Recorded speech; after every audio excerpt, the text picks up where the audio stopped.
Hello and welcome to the Penn Medicine Metabolic and Bariatric Surgery Program's patient information session recording. Thank you for taking the time to listen to this today. We're excited to have you with us.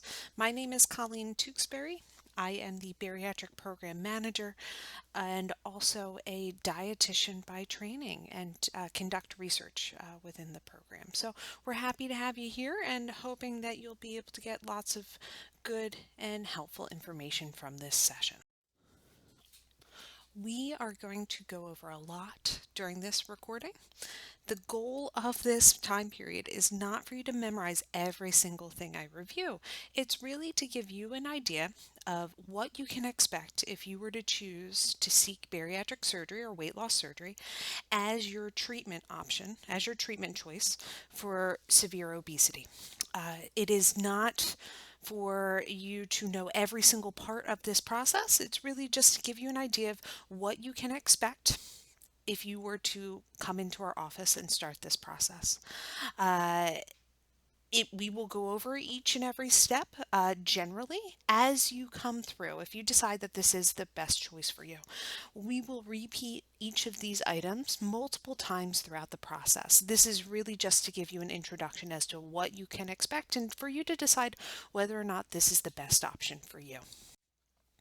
So our program specifically, we are one of the longest standing programs in the Delaware Valley.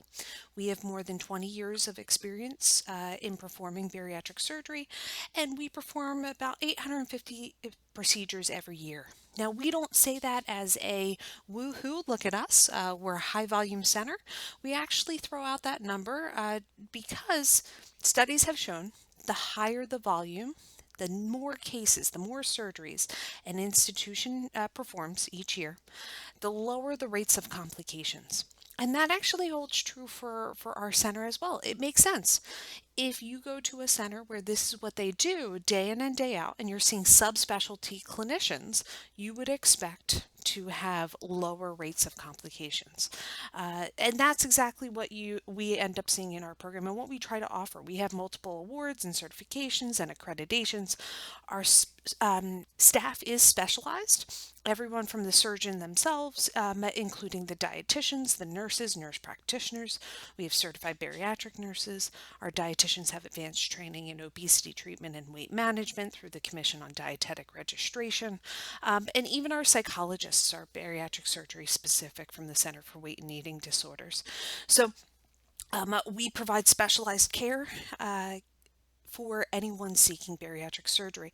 Additionally, because we are an academic medical institution, we do have access to the latest treatment options, and the vast majority of them are considered standard of care in our program, including what we call enhanced recovery, which is really just a term that's used to describe a protocol that really helps individuals heal faster, get home faster, and get back to life faster. So there are different components of that that we'll talk about, including even a reduced opioid pathway. So we have an app available for patients, and then we also offer robotic assisted surgeries.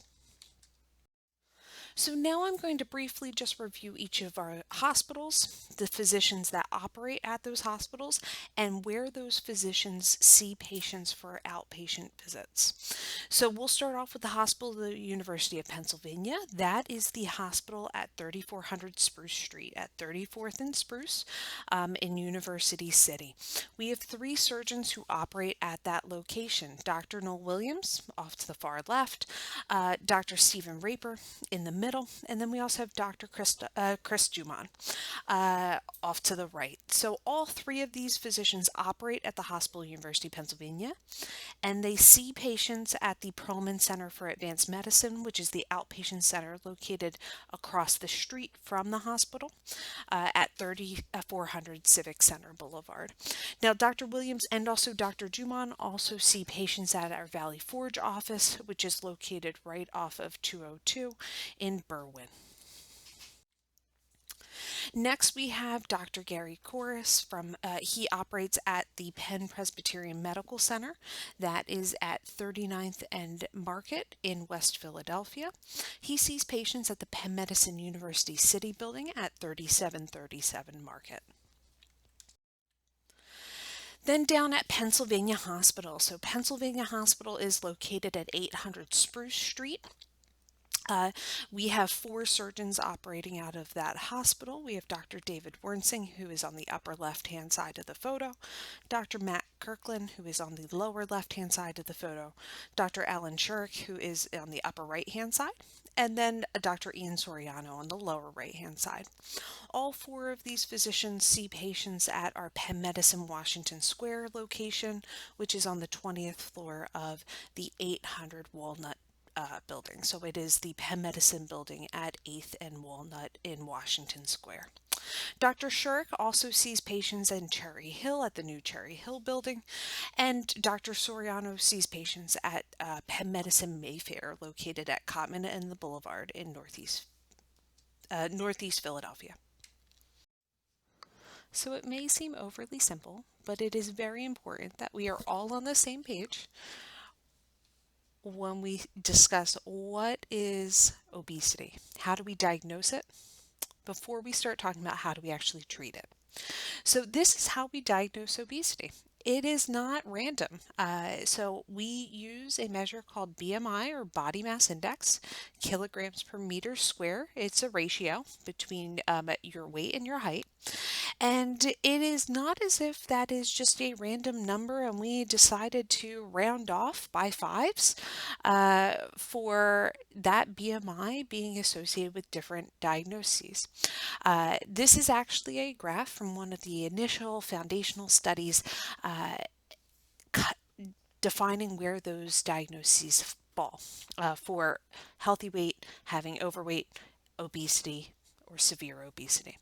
So what you're looking at here, we have the different body mass indexes, or BMIs, going all the way up to 45 here, and then we have mortality ratio. So that is ultimately the risk of death. One is considered baseline. So what you'll see is that the higher somebody's body mass index, the higher the risk of death ultimately. So you'll see this as well with, let's say, blood pressure, any other chronic disease state. So the higher somebody's blood pressure, the higher the risk of death ultimately. So when we're looking to treat obesity, just like, again, I'm going to go back to blood pressure, we're looking to lower body mass index, or lower somebody's blood pressure, to lower the risk of mortality. That is ultimately what the goal of obesity treatment is. Now, there are other benefits. There are other motivating factors for individuals. There are other items to consider. But ultimately, the end goal, and what we're talking about from a clinical standpoint when you're coming in for obesity treatment, is to try to reduce body mass index as much as is feasible and safe for someone, to reduce the risk of mortality, reduce the risk of death. So how do we actually end up shaping up as a nation? Currently, less than 1 in 3 is considered having a healthy body weight, or at a very low risk of mortality. Low risk, or having overweight, body mass index of 25 to 30, about 1 in 3. And this was actually recently increased to about 40% of U.S. adults have obesity. This graph showing 36%.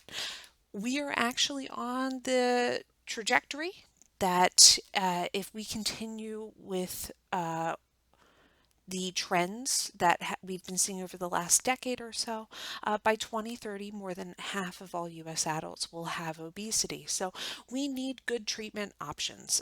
We are all for prevention, and that is definitely a part of the treatment process, but we need strong and durable treatment options for individuals as well.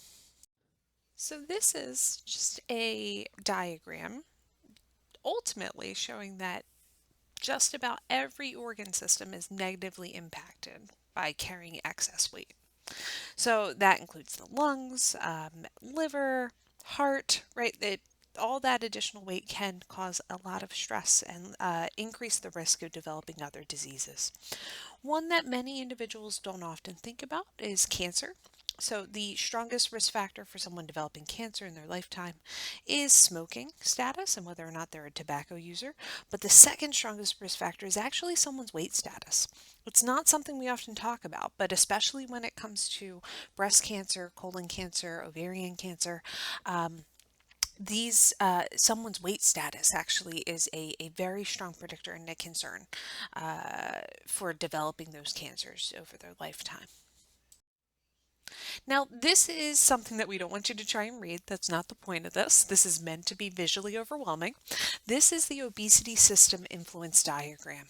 Now, what this is, these are all the different points that influence weight gain or weight loss. So we have energy balance in the center, right? Calories in versus calories out. And then we have all the different points that impact that. If you were to go to the website for this diagram, it's interactive. You can hover over different components and you can see how they impact one another. So, for example, we have this area here is food intake. One of these items is portion sizes right here. So you can hover over it and see if I were to change portion sizes, what would that actually impact? And how much of an impact would that have overall? So this is really just to show for all of these little tiny all of these changes, how much of an impact do they really have on someone's weight status? We then have food production. So in here we have what is the price of the food that you're consuming? How easy is it for you to access healthier foods and healthier options? Over here we have physical activity. So that's your individual physical activity level along with your activity environment. So for example, over here would be is if you have a sedentary work uh, schedule, if you're seated at a desk most of the day. Up here in the corner, we have social psychology. So one of the items on here is peer pressure. That is a really strong driver for many people in terms of how that impacts other items on this diagram, and also weight status as a whole. We have your individual psychology, including self-esteem is one of the items in here, an internalized weight bias as well. Then we have overall physiology. So your makeup overall and how your body functions. For example, we hear about ghrelin. Ghrelin is the hunger hormone. It's the hormone that makes you have that grumbling, burning hunger sensation. Uh, from a physiological standpoint, as you lose weight, the production of ghrelin increases. There are really only two things that cause that ghrelin level to no longer increase and possibly even come back down. One being surgery, which we'll talk about, but the second is gaining weight. So, as somebody loses weight, we expect them from a physiological standpoint to get exponentially more hungry as they go. There are ways to be able to try and mask that hunger, but from a hormonal standpoint, the body is built to do that. Surgery is something that can interrupt that process.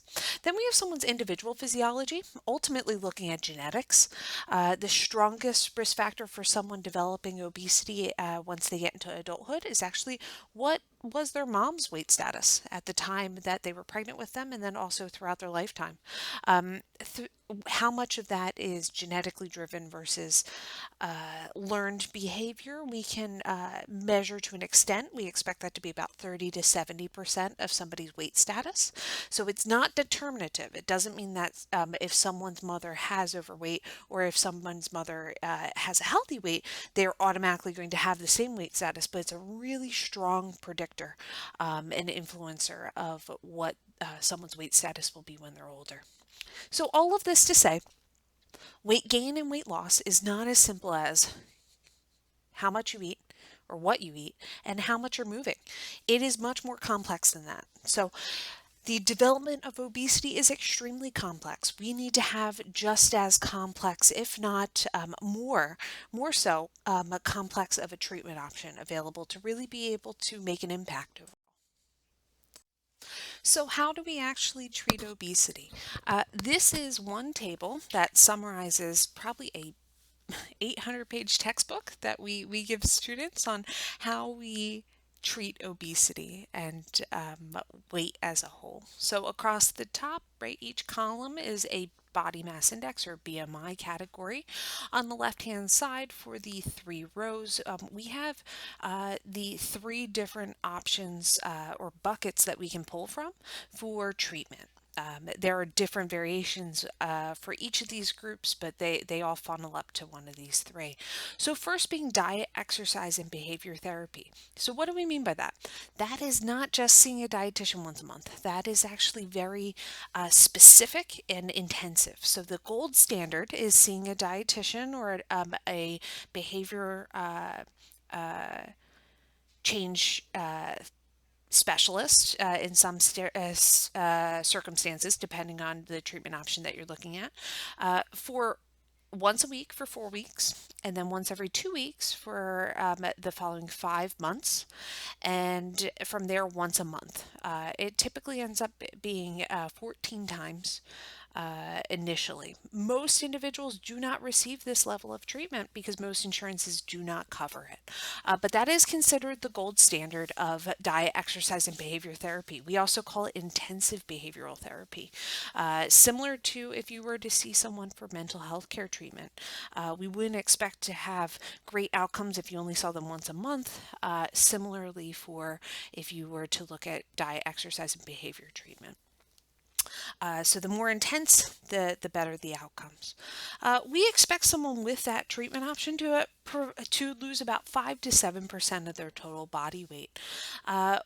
So if someone weighs 300 pounds, we'd expect them to lose maybe about 15 to 21 pounds, and that would be considered a great outcome. That's clinically significant. We would see improvements in blood pressure and blood sugar and cholesterol overall.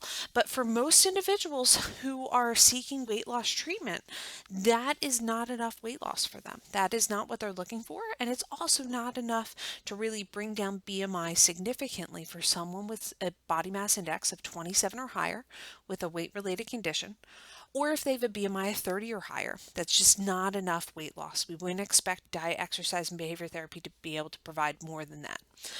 So that is when we start talking about adding on weight loss medications or anti-obesity medications. There are 6 FDA-approved ones on the market. Again, the challenge is for most individuals that most of them are not covered by insurance. But if you were able to, seek this treatment option, we would expect it to bump up weight loss to about 7 to 10% total body weight loss.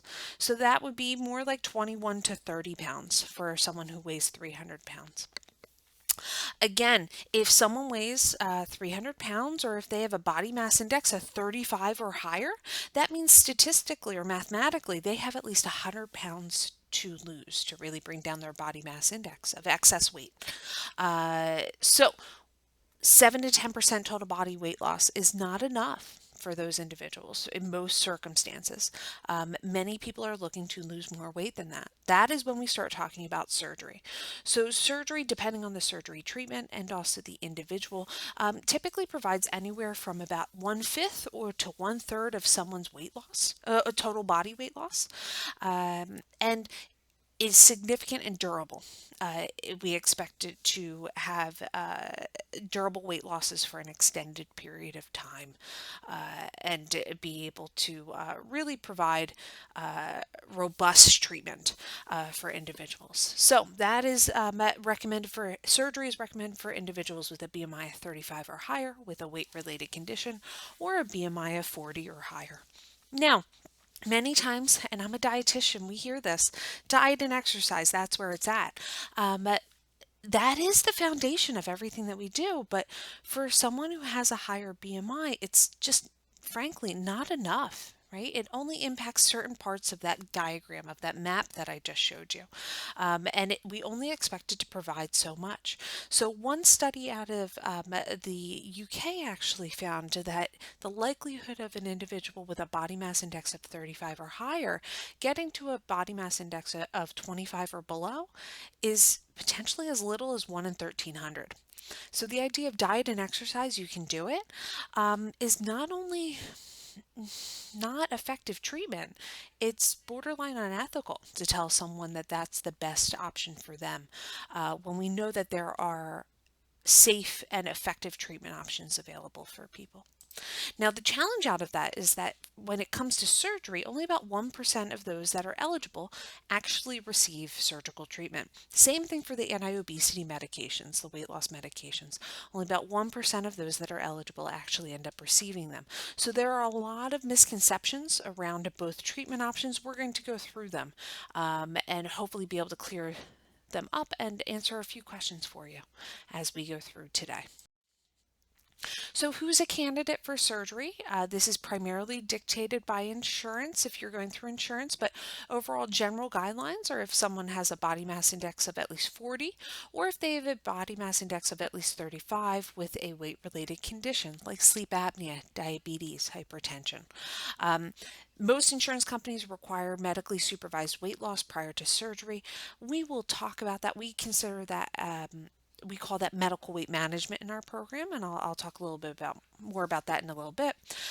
We have all of our surgeons are specialized in bariatric surgery and members of the American Society for Metabolic and Bariatric Surgery.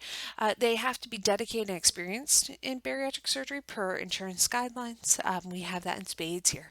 Additionally, for a multidisciplinary team as well. And it's important to keep in mind that this is chronic disease treatment. Obesity is not a one and done treatment. Lifelong follow up is required. I'm going to come back to hypertension. You wouldn't go to a physician, get a medication to treat high blood pressure, and then never go back again to make sure that it's working properly and doesn't need to be adjusted. Same idea with obesity treatment. Lifelong treatment is recommended, if not required. So the expectation is that this is a relationship lifelong with a obesity specialist if you were to pursue bariatric surgery. Okay, so what can you expect at your first visit? At your first visit, you'll meet with one of our nurse practitioners. They will review all of your medical and surgical history and learn everything about you and make sure that we have it in our electronic medical record. They'll do a physical exam and then they'll review any of the testing that will be needed prior to surgery. Some of this is required by insurance, some of this is required by our program. It is all meant to minimize any risk at the time of the operation, and hopefully if there is anything to be flagged, to flag it beforehand. So as an example, an upper gastrointestinal series is a test where you go to a radiology suite. It's called a fluoroscopy suite. It's basically a fancy x-ray machine, and you drink this substance called barium.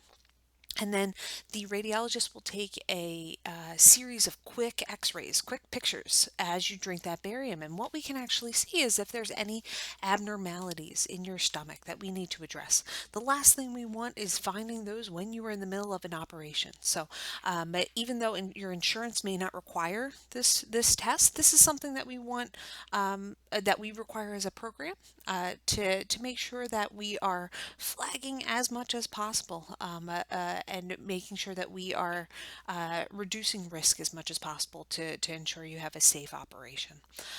So the nurse practitioner will review each of those with you at the time of that first visit. Then you'll also meet with our dietitian. The dietitian will do a full nutrition assessment. Then they'll review what's recommended for before surgery.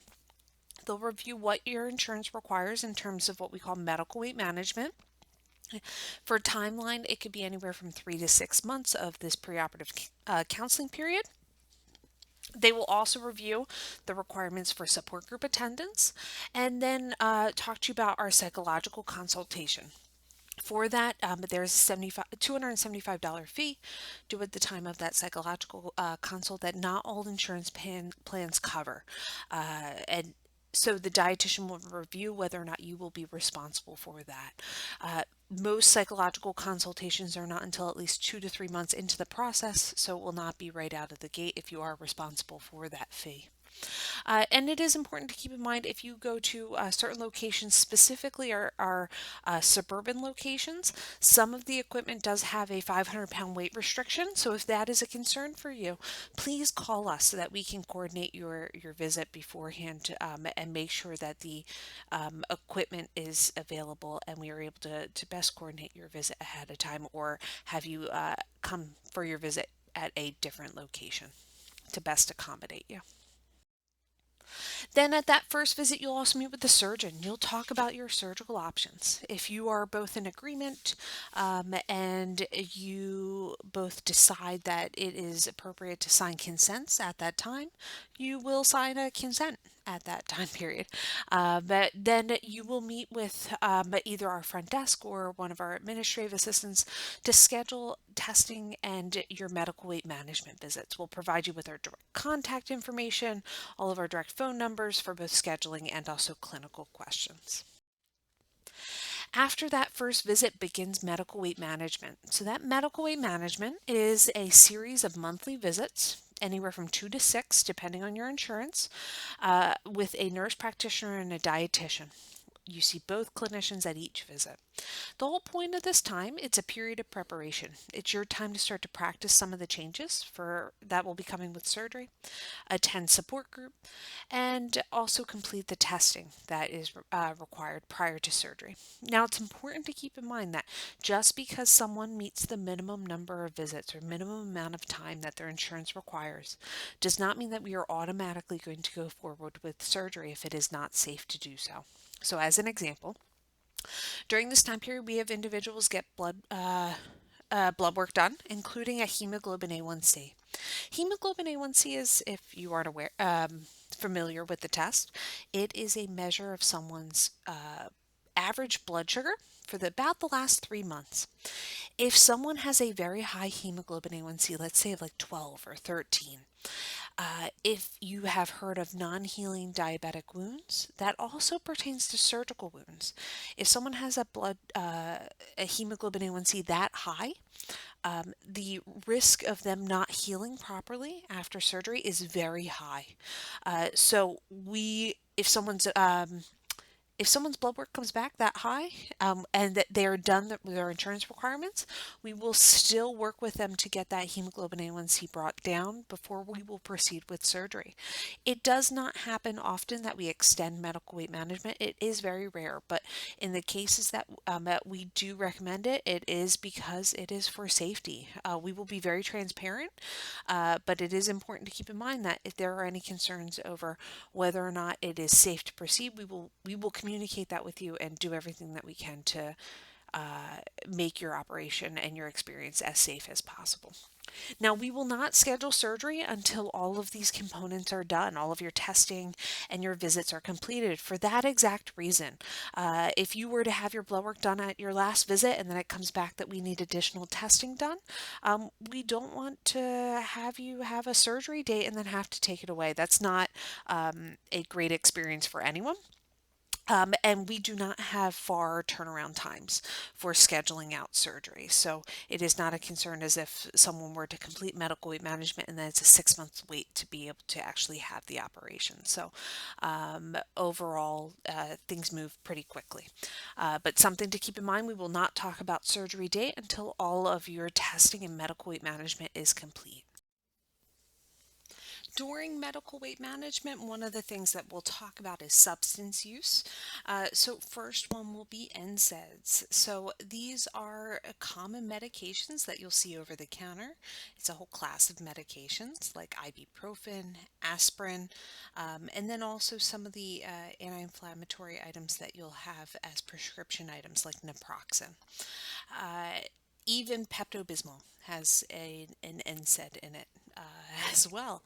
So these increase the risk of developing ulcers, so we do recommend stopping them prior to surgery and also after surgery. For at least 12 weeks, potentially never, depending on the type of medication and the frequency of use. Same thing for caffeine intake. Caffeine is a stomach irritant. It can increase the risk of developing an ulcer as well. Now, when it comes to ulcers, for any sort of gastrointestinal or stomach surgery, they can become catastrophic relatively quickly. So we get very concerned about them and try to reduce the risk of developing them as much as possible. So that also includes tobacco use. So not only does the use of tobacco, including any form of e-cigarettes, increase the risk of developing an ulcer, but also increases the risk of infection or mortality. So we do require that everyone be abstinent from tobacco use for at least 2 months prior to surgery. And then lifelong abstinence is recommended, of course. So we review during medical weight management substance use. And smoking cessation as a whole. Additionally, for alcohol intake, so alcohol increases the risk of liver damage and then dehydration, malnutrition, ulcers, as we talked about, and also is associated with weight regain long term after surgery. So we do recommend that individuals abstain from drinking alcohol at least 10 days prior to surgery. And then after surgery, technically speaking, the national recommendations are lifelong abstinence. We are realists. If you are going to drink alcohol, we want you to communicate with us about it. Pick up the phone and call your dietitian. We do recommend avoiding alcohol for at least 6 months after surgery, potentially never drinking. Or never resuming alcohol intake on a regular basis again. This is something that we want you to discuss with the dietitian and really evaluate the risks for you individually and what's the best way of approaching this for yourself. Lastly, we have recreational drugs and then the abuse of prescription medications. These both increase the risk of a heart attack or a stroke around the surgery. So we do require 6 months of abstinence preoperatively, which may include, or for most individuals, include a urine screen and communication with, if they're within a pain management clinic, communicating with their provider through that pain management clinic. If someone has a medical marijuana card or if they're prescribed opioids on a regular basis, we would coordinate with that provider who is managing that treatment. Post-operatively, it is recommended, of course, to abstain from any recreational drug use or abusing prescription medications. Now, for women of childbearing age, having obesity in and of itself increases the risk of complications if someone were to become pregnant when they have obesity. So, higher rates of C-section, preeclampsia, gestational diabetes, birth defects, and also stillborns. So, during medical weight management, it is recommended to actively prevent pregnancy. And then, additionally, after surgery, we don't see the risk. Studies have shown that the risk of those complications doesn't really diminish until at least a year, potentially a year and a half, 2 years out from surgery. So we do recommend preventing pregnancy for at least the first 18 months until that risk has come down and individuals are weight stable again. Now, the challenge out of that is that weight loss and weight loss surgery almost immediately afterwards increases fertility. So the challenge of increased fertility, but having to actively prevent pregnancy is something that we want all women of childbearing age to be cognizant of and actively working towards preventing throughout the process. So your clinician will talk to you about this further at your visit for you individually, but something we want you to be mindful of. Now, once you are done medical weight management, we have all your testing, we've scheduled your surgery, we will have you come in for your final, what we call a history and physical. So we review all of your history and medical and surgical one last time. We do a one last physical exam and make sure that everything we have on file that we're handing over to the inpatient team is accurate. We'll also go over what you can expect and what changes you may need for those 2 weeks prior to surgery. We'll also have you complete pre-admission testing at the time of that visit. The Other portion of that day is to attend our nutrition and nursing class. We have nursing come over from in the hospital and explain step by step what you can expect for your inpatient stay. And then the dietitian reviews the dietary plan as well one last time, including the diet for 2 weeks before surgery and the first few weeks after surgery. Now, we do not bill for your time with the dietitian. You see a dietitian at every visit throughout this process. Rather than bill at each of those visits, we do a one-time fee of $200.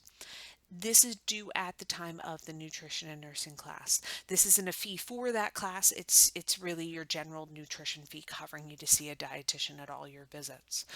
This fee is not covered by all insurers. At your very first visit, the dietitian will review whether or not you will be responsible for this fee, but it will be upwards of 3 to 6 months before this would be due, so you will have plenty of advance notice if this is something that you will be responsible for.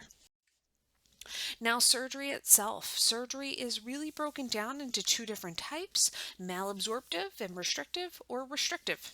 Just restrictive. So we have on the left hand side here a room-wide gastric bypass, which is both malabsorptive and restrictive, a sleeve gastrectomy in the center, and a gastric banding procedure off to the right.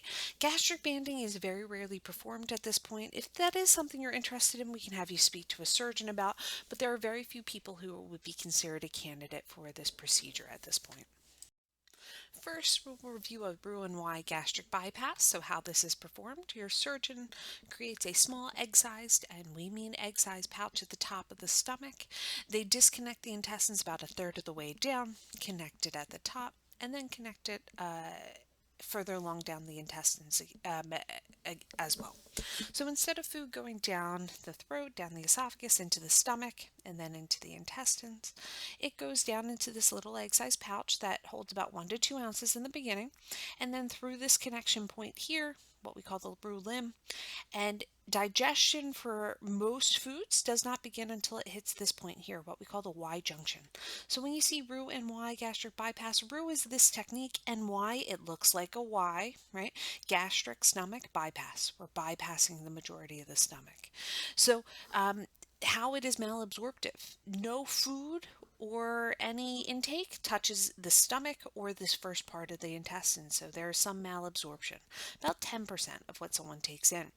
But because of this malabsorption, many people can get what's called dumping syndrome. About 4 out of every 5 people who have the gastric bypass procedure report experiencing this. So that is after having anything very concentrated in sugars, that it causes shaking, sweating, heart racing, and doubled over stomach cramps within a few minutes of consumption, typically.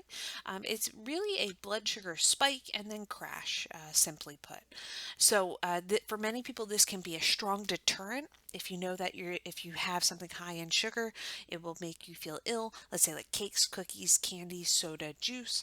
But keeping in mind that not everyone experiences this who has this procedure. 1 out of every 5 don't in the beginning. And over time, we expect someone's tolerance of those foods to become better and better. Now, one thing that we do see with a gastric bypass is that we see changes in metabolic effects.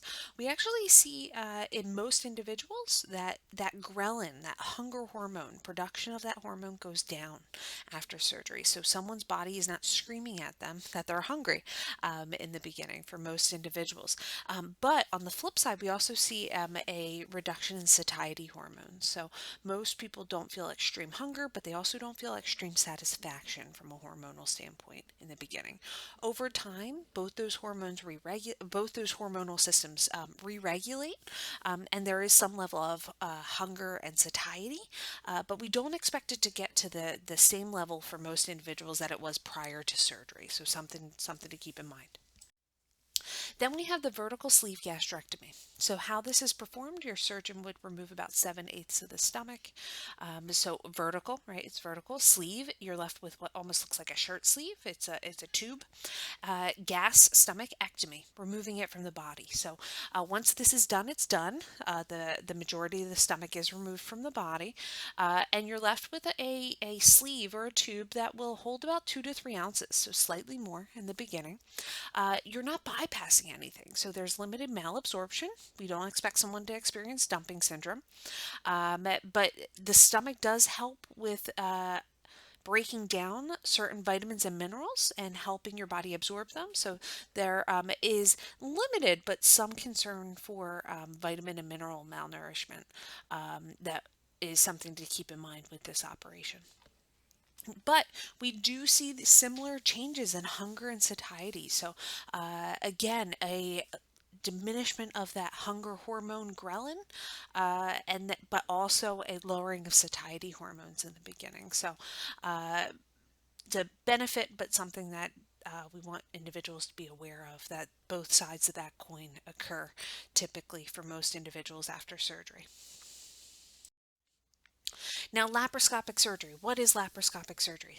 Laparoscopic surgery, as opposed to open operation, is where your surgeon creates 5 to 6 small incisions, each of these black dots here representing where they would typically be placed, and they use those incisions to insert tools to be able to perform the operation, along with a scope, a camera. So the benefit out of this, each of the incisions ends up being typically less than 2 inches in size, most even smaller than that. And the benefits of laparoscopic surgery are typically shorter hospital stay, faster recovery, lower rates of certain complications like infection or hernias long term, or even for possibly some reduced risk of developing blood clots long term as well. So, lots of benefits to having a laparoscopic surgery. Why does this matter? Well, laparoscopic surgery is the approach of choice for bariatric surgery at this point. So, this is showing that more than 95% of bariatric surgeries are now performed laparoscopically.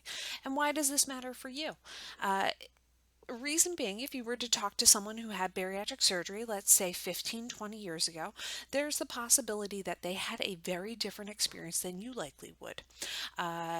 We have advanced significantly when it comes to the approach and the safety of bariatric surgery, and laparoscopic approach is really the primary driver of how this operation has become so safe. So, how safe is it? What are the early risks? So, when you sit down with your surgeon, they will review with you risks for after surgery and whether or not you may be at higher risk for one complication than someone else. But generally speaking, looking at this group of individuals, so we're looking at over 130,000 surgeries that were performed in North America back in 2016. In the first 30 days, 0.8% of them experienced some form of non life threatening complications of a urinary tract infection or a wound infection. Potentially life threatening occurred in 2.5% of those individuals for these operations. So that would be like a deep wound infection, a leak, bleeding. A venous thromboembolism is a blood clot. A pulmonary embolism is a blood clot that travels to the lungs, or pneumonia.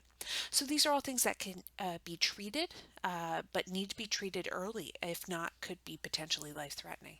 For life-threatening events, that was seen in 0.3% of individuals during this time period. So that includes cardiac arrest or respiratory failure or even a stroke, and mortality being the result in 0.1% of cases overall of surgeries. Now, for especially the life-threatening items and then higher rates of mortality, we have pretty strong clinical predictors as to who's at higher risk of experiencing a potentially life-threatening or a life-threatening complication after surgery. So if you are someone who has one of those risk factors, we would discuss that with you one-on-one and really talk about what your best options are and how you can minimize risks as much as possible. But overall, the complication rates of bariatric surgery compared to other operations are considered as safe, if not safer, than other elective procedures, and is typically rated as the safest gastrointestinal surgery that someone can undergo, second to an appendectomy or having your appendix removed. So your surgeon will talk to you about these one-on-one. Now, they will specifically go over each of the potential complications or risk factors, but one thing we want you to keep in mind is that we also have protocols to help reduce these risks overall. And most of them actually involve you being an active participant in your care and helping us help you reduce these risks as much as possible. So, for example, for urinary tract infections, this is more of an operating room item. We avoid catheters as much as possible. For wound infections, we have everyone do a prep wash the night before surgery and talk about how to care for your incisions to prevent them from getting infected after surgery. Your surgeon will review how they assess for a leak, but we also provide specialized training for all of our clinicians in the emergency rooms and also our clinicians in the clinic to identify any leaks early. For thromboembolisms, right, blood clots, and pulmonary embolisms, blood clots that travel to the lungs, uh, we recommend that everyone get up and get moving immediately after surgery. We have compression devices, and then also for those at higher risk, they may be sent home on injection medications like heparin or Lovenox, typically Lovenox, to help reduce the risk of developing a blood clot when in the first few weeks after surgery. Pneumonia, we have incentive spirometer use, which is that breathing apparatus that many may have seen where you suck in to expand your lungs, and the little ball in the machine goes up higher, and you have to get in between the two lines or up to a certain goal. And we do extensive preoperative testing and get clearances ahead of time for anyone that's at higher risk of experiencing some of the more concerning complications for after surgery as well. Now, long term, this is a little bit more of a busy slide. Long term, some of the risks that can occur, a lot of them are related to behavioral items or nutrition or activity. So, narrowing and scarring of surgical connections, ulcers, hernias, small bowel obstructions, many of those are complications can be related to dietary factors. So, we do, well, the hernias more so for activity. We do have you meet with a dietitian at each of your visits to talk about these. Additionally, for excessive hair shedding or vitamin and mineral deficiencies, nausea and vomiting, or losing a lot of muscle mass, we have everyone meet with one of our psychologists as well to talk about any potential complications from a psychological or psychiatric standpoint.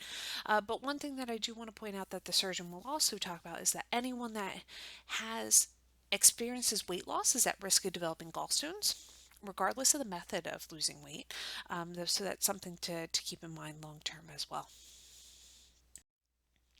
Now, after surgery, it's recommended that everyone have a follow up visit within 2 weeks of the surgery, and then again at 6 weeks, 3 months, 6 months, 12 months, then annually from there on out.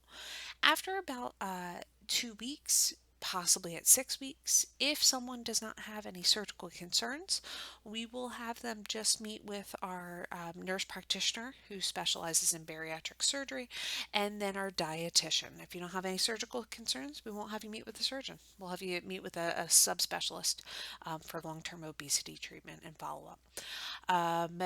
Additionally, though, we do have support groups every month at all 5 of our locations to be able to help support you and supplement these visits as well. After surgery, the diet is progressive. It slowly increases from liquids up to solid food over about 2 months. And the whole point of this is not for weight loss, it's more so that your stomach can heal. We want you to heal properly and we want you to lose weight safely. So, part of that is typically keeping a food journal and keeping track of your intake. Actually, all individuals cannot physically eat enough food in the beginning to get enough vitamins and minerals, nor enough protein. So, supplementation is necessary in the beginning for both protein shakes and also vitamins and minerals. Lifelong vitamin and mineral supplementation is required, partially from a malabsorption standpoint for some individuals, but also because the portions are very small. It's very difficult to get enough vitamins and minerals after surgery and then also absorb it properly. Someone's dietary intake at 6 months after surgery is actually a very strong predictor of what their weight loss, what their weight will be 10 years out from surgery. So we know those early changes are really important for your long-term trajectory. So all the more important to make sure that you're following up with the dietitian. Now, exercise after surgery, the whole point of exercise, there are lots of benefits to exercise. Weight loss is not one of them. We do not expect someone to lose a large amount of weight through exercise alone. What exercise does during weight loss, it helps you hold on to more muscle mass as you lose weight and more bone mass. So when you lose weight, you don't just lose fat. You can also lose what we call lean body mass. So that's bone and muscle or fat-free mass. So as you lose weight, up to a third of every pound you lose can be that fat-free mass. If you are not exercising, uh, it can be on the higher end. If someone is exercising, you cannot minimize the amount of muscle and bone someone loses. So exercise is extremely important to stay healthy while losing weight and to help hold on to as much muscle and bone as you can and prevent osteoporosis. Now, on the flip side, it's also one of the strongest predictors of someone keeping off their weight loss long term. So studies have shown that individuals who ex- if someone is not exercising while losing weight and then during weight maintenance, the likelihood that they'll be able to keep off their weight loss without that exercise is less than 1%. So we like to say when it comes to weight loss, the people lose weight in the kitchen, they keep it off on the sidewalk. Right? You need both in the long term, but they each play their role. Uh, Exercise's role is not for weight loss. It's really to help you lose weight safely and to be able to keep it off long term. 1 year out from surgery, we expect most individuals to lose about 20 to 35% of their total body weight. In terms of resolution and improvement of different weight related conditions, your surgeon and also nurse practitioner and dietitian will talk to you about you individually, but we do see improvement or resolution for most of the major weight related conditions overall. Now, also after surgery, we see that individuals within 6 weeks of surgery report having an improved well-being and quality of life. But we also see extended lifespan. So this is a study that was conducted out of Sweden, looking at individuals who had surgery. That's the green line versus those who did not have surgery. They were matched, and what they had actually found was that those who had weight loss surgery, on average, outlived those who did not have weight loss surgery by about 7 years. This study was repeated actually in the US and similarly found that over a 12-year period, a 7-year, 4-month extended lifespan after surgery. So not only do people report having increased well-being and quality of life or improved well-being and quality of life, we actually see that individuals live longer after having weight loss surgery. 5 years out from surgery, the weight loss is durable for most individuals. So we expect individuals to be able to keep off their weight loss um, uh, uh, with a possible slight weight regain for 5 years out for both a sleeve gastrectomy on the left and a gastric bypass on the right hand graph. For overall weight loss, now specifically looking at the blue line here, this is room-wide gastric bypass going out 7 years. Like I had mentioned there, we do expect somewhat of a small weight regain, but overall weight loss being substantially greater than what we would have expected from other treatment options. Now, with that weight loss, we also see that diabetes and cholesterol levels and hypertension rates to decline with that weight loss over and maintain low rates or improvements in all of those markers up to 7 years out for this study. However, we do want to point out that significant weight regain is seen in 15 to 25% of all patients. Now, what we mean when we say significant weight regain, that is if someone were to regain weight and cross back over the 20% threshold of total body weight loss. Now, if you'll recall back to that initial table, what we expect for weight loss for diet, exercise, and behavior therapy is typically 5 to 7% total body weight loss, or adding in medications up to 10% total body weight loss. So that 20% is still significantly more than what we would have expected from other treatment options, but it's considered a significant weight regain overall. We see that in up to 1 out of every 4 patients who have surgery. Now, with that weight regain for those individuals, typically we also see that the weight related conditions come back. Ultimately, when we look at those who are most at risk of regaining weight, prevention is key. The strongest predictor of someone regaining weight over time is their level of activity. So, maintaining high levels of physical activity is important for long term weight maintenance. Also, self monitoring. So, that includes weighing yourself regularly, food journaling, um, staying connected with your office. Again, this is long term disease management, and avoiding grazing. Many people are concerned about their surgery, quote unquote, stretching after surgery, their stomach stretching back out. What is much more common and what we end up seeing in studies and also in practice is that individuals end up grazing. Their surgery is intact. They can maybe only eat a cup of food at a time. But if you eat a cup of food or a few bites every 10-15 minutes, stretch out over a long period of time, your stomach can empty out. You can slowly eat a large amount of food, and your surgery still be intact, by grazing. So that can be an unintentional way of having a large amount of calories in a single day, and something to watch out for long term. So ultimately, prevention is key. We do see weight regain in a minority of individuals who have surgery, but it is something that we want you to be aware of, and we want you to be proactive. Now, research, we are an academic medical institution. There is the possibility that you may be approached about participating in research at some point in time throughout this process. It could be as little as filling out a questionnaire or allowing us to use your record in a research study. It could be as much as getting additional blood work or completing an additional task or interview. It is completely voluntary. Whether or not you participate does not affect your care here, but it is something that we'd ask you to consider if you are approached, and ask as many questions as you'd like. Now, why us? To wrap things back up, we are high volume, we are an experienced program, we have specialized staff. We are here to help you as an individual as you go through this process. Everyone has a different experience. There's no cookie cutter experience going through this process. So we're here to help treat you as the individual, and help adjust based on your needs throughout this process.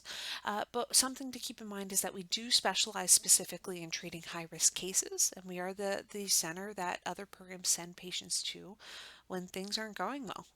So this is what we do. This is what we've dedicated our careers to, and what we specialize in.